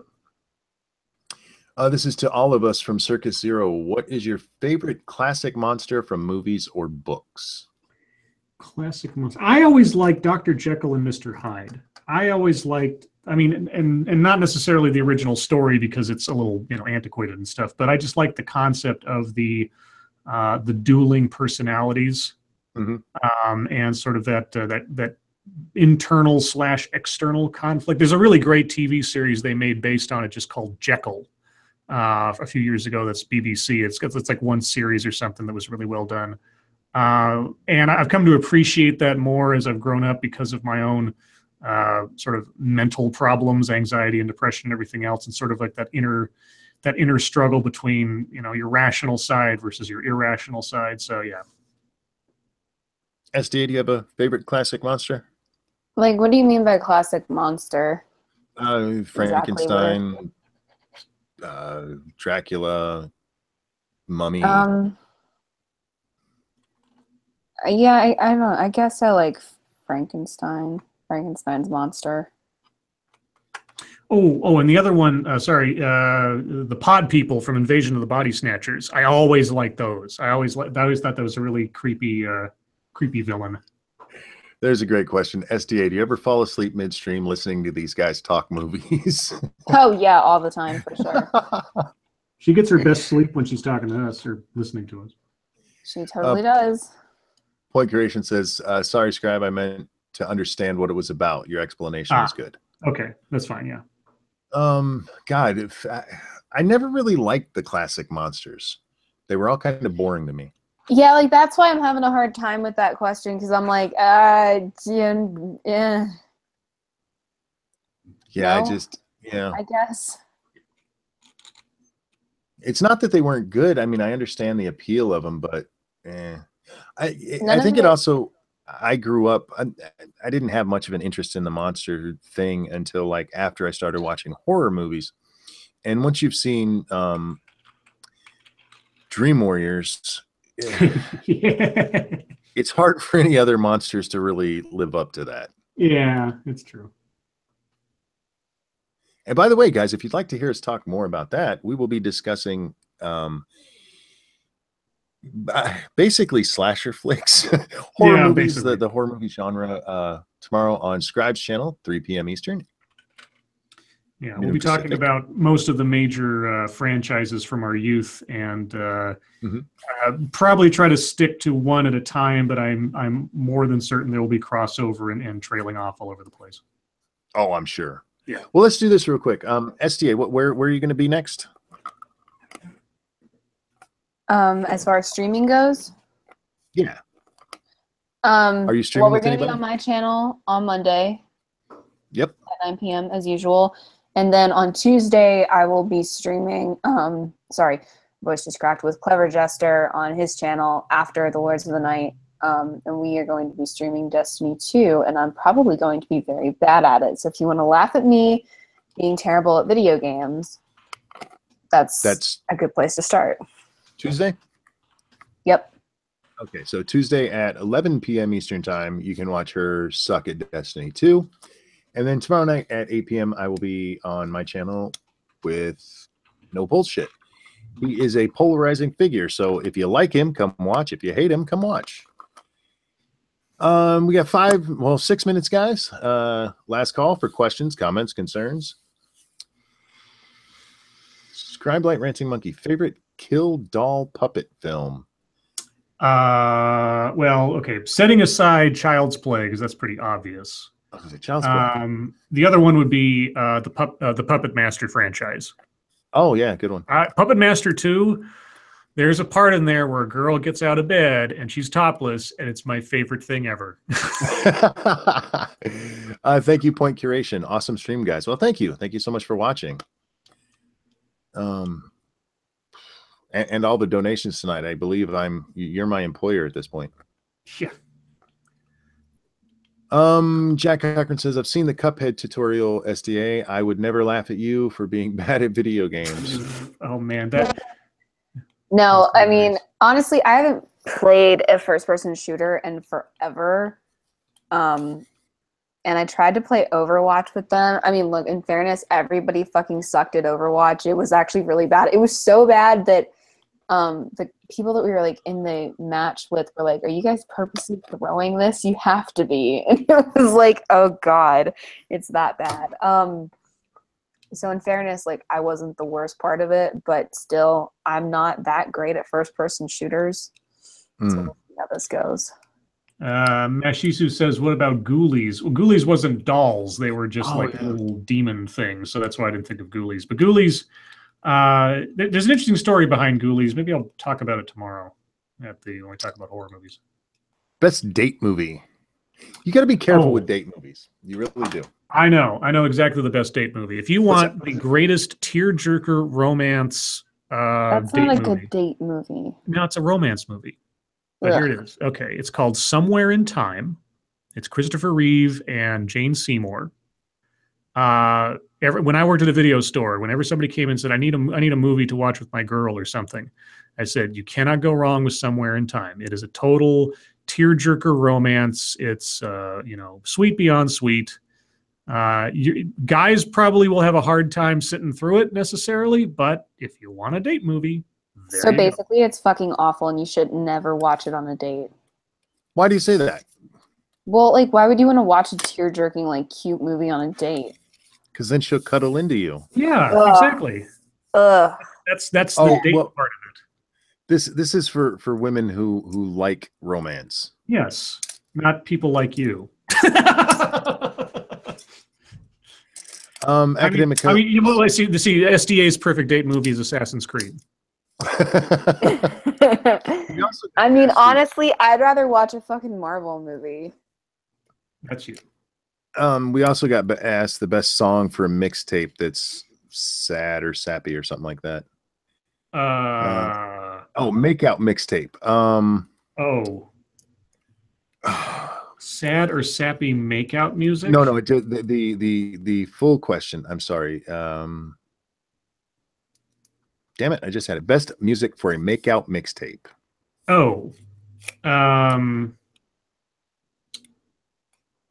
Well, I have a mixed CD I use as background music for BDSM stuff, but I don't think that'll count. Well, no, it's for the stuff Scribe can definitely hook you up with some good beaten women music. It's true. It depends on the chick, really. I prefer sappier songs, so something you can slow dance to. SDA can't go wrong with Lady in Red. Songs. Lady in Red is dancing. You ever see the movie Lady in Red with Gene Wilder? Mm-hmm. Yeah.